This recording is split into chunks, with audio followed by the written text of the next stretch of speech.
Hi everyone, in this video we are on page 5 of the practice set and we're going to be looking at number 19, which is similar to the peaches problem, just a little bit different with some of the nuances. So Billy Bob works in a home economics department of an electric utility. He interviewed 140 people, there's our universal set, in a suburban shopping center to discover some of their cooking habits. He obtained the following results: 58 used microwaves, electric stoves, gas stoves, a combination of microwaves and stoves, microwaves and gas stoves, yada, yada, yada.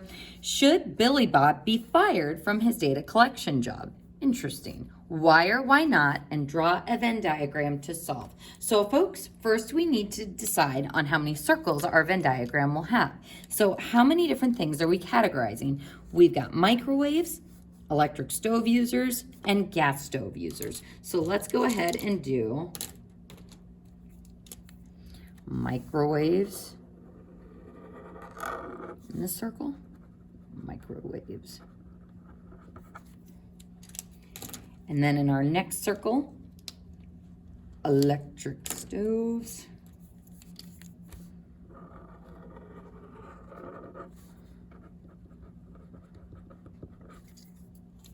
And then gas stoves.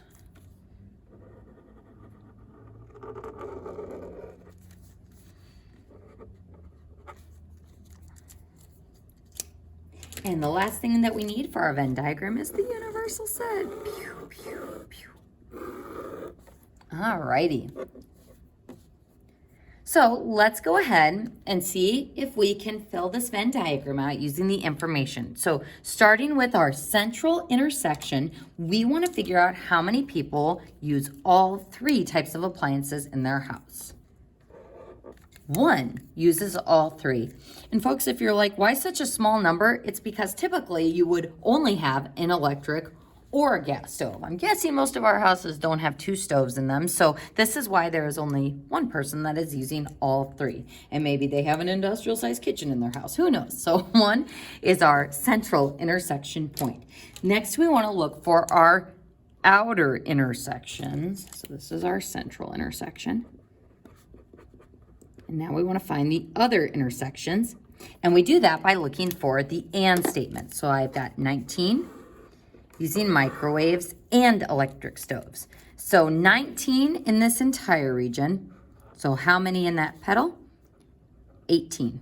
Go ahead and pause the video and see if you can fill out the other intersections. 17 microwaves and gas stoves. So that would be 16. And then 4 using both gas and electric. This region, so that would be 3. All right. So 2 use none of these. So 2 is going to go outside our circles. 58 use microwaves. So we're going to take 58 minus 18 minus 16 minus 1, which gives us 23. And then 63 use electric stoves. So in this entire circle, we've got 63. So subtracting those intersections, minus 18, minus 3, minus 1, we get 41 using only the electric stoves. And then 58 using gas stoves. That means 58 in that whole circle. But 58 minus 16 minus 1 minus 3 gives us 38. So we have drawn our Venn diagram and we have filled out all of our missing regions. So sorry, don't forget about that 2 down there. 2 using none of these. What are those people using to cook? I don't know, maybe an open fire. Maybe they're living out in the woods.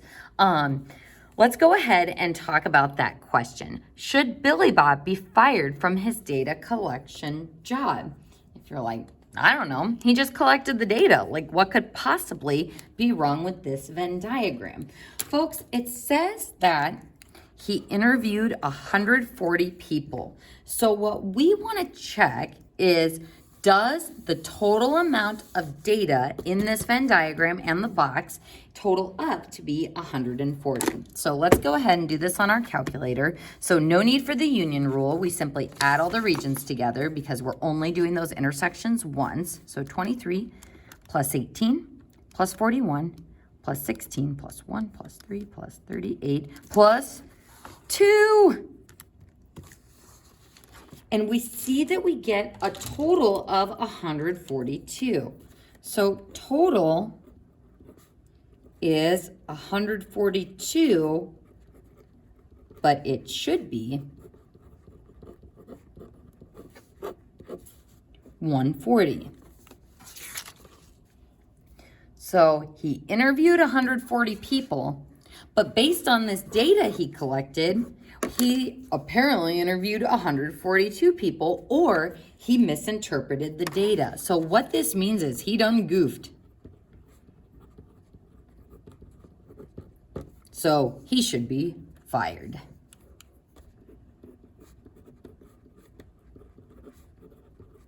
Seems kind of extreme. He was only off by 2, but sometimes data is that important where if you're making sloppy errors like that, they do not want you working in data collection. So that would be our reasoning, and there's our Venn diagram. So hopefully you are now feeling more comfortable with these story problems and are ready to try some more on your own.